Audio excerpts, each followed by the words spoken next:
I first learned about ERCP about 10 years ago. And I learned about it because a referring lawyer sent me a stack of medical records for a female 70-year-old lady who died. She died following a procedure known as an ERCP. I'd never heard of it. I picked up the phone, and because I didn't understand ERCP, I decided I need to understand the story. So I started where I always start. I started with the client. And the surviving husband, these folks had been married for over 50 years. They were each other's best friends.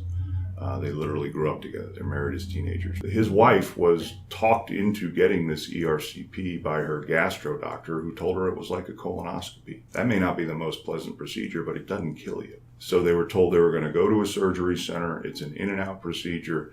Most people have no understanding at all when they go into an ERCP that it can kill them. They had plans to go get a steak that night. Their daughter was coming over to get a steak. That's how serious they thought this was. It is the brain surgery of gastroenterology, and most people don't need it.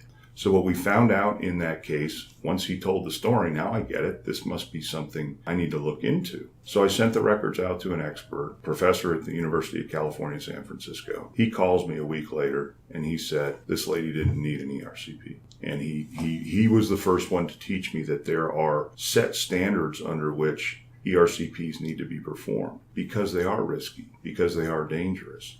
And what physicians are doing around the country is they are telling people that they need this procedure, that they need an ERCP, and they don't. They don't meet the criteria, but the doctor does the procedure because it generates income, because the doctor gets to make money doing a procedure, and the surgery centers don't care because they're going to bill thousands of dollars for that 45-minute procedure. And what you're left with is a patient who thought she was going to get a steak dinner that night, and she's dead. When we figured out that case, we pursued that case, we learned about that case, we got our client a recovery. We explained to him, and he knew why his wife died, because she got an unnecessary ERCP that killed her.